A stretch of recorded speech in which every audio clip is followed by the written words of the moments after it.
উপরে আল্লাহ নিচে মাটি। আমাদের ভাইদের হত্যার বিচার না হওয়া পর্যন্ত বাংলার মাটিতে কোনো নির্বাচন হতে দেব না।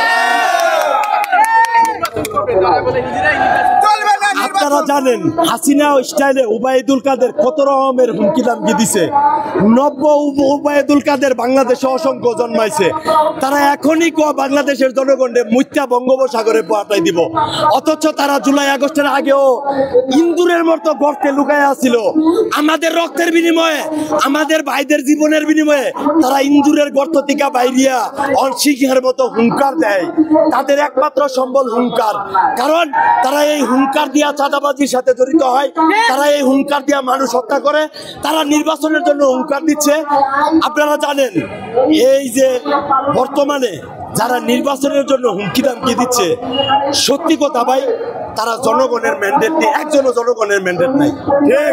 দিন দিন তাদের জনগণের ম্যান্ডেট কমে যেতেছে গা।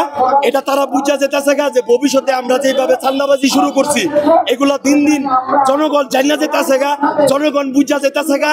জনগণ কয়দিন পরে হাসিনা স্টাইলে আমাদেরকেও পাশার মধ্যে লাথি মারবো। এই জন্য তারা পরিকল্পিতভাবে অত্যন্ত দক্ষতার সহিত ইউনূস স্যারকে বারবার বলছে নির্বাচন দেন, নির্বাচন দেন। কেন রে ভাই, ইউনূস স্যার কি নির্বাচন ছাড়া উন্নয়ন করতে পারে না? তোমাদের কি লজ্জা নাই? 16 বছর রাস্তায় বাড়িতে পারো নাই।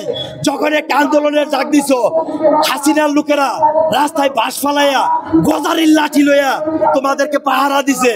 আজকে আমাদের আত্মত্যাগের বিনিময়ে মুক্ত হয়ে আমাদের হুঙ্কার দাও। আমরা কারা জানো? আমরা হইলাম তারা যারা জীবনের মায়া ত্যাগ কইরা খুনি হাসিনা ক্ষমতা থাকাকালীন অবস্থায় রাজপথে আন্দোলন সংগ্রাম কইরা খুনি হাসিনাকে দেশটাকে বিতাড়িত করছি।